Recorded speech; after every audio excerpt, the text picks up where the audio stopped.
Hello guys, তো তারপর হচ্ছে তো আমাদের এখানে তো আজকে প্রচণ্ড বৃষ্টি হয়েছে।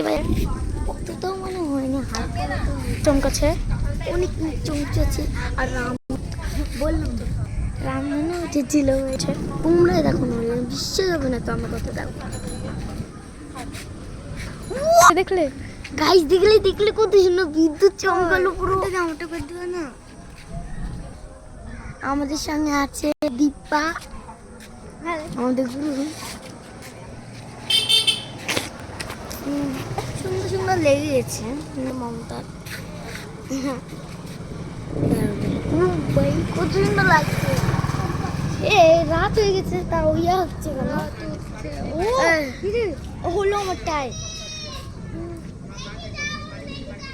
কি গাইস দেখতেই পাচ্ছ কত মেঘ আমারটা দেখো। লাইট ওই দাঁড়া এই তো ওই দাঁড়া ছিলাম আমরা এখন দিয়া দা বাড়ি এসে এটা টাকলু कैसे हो टाकलू দেখে তাহলে কি হবে দিয়া।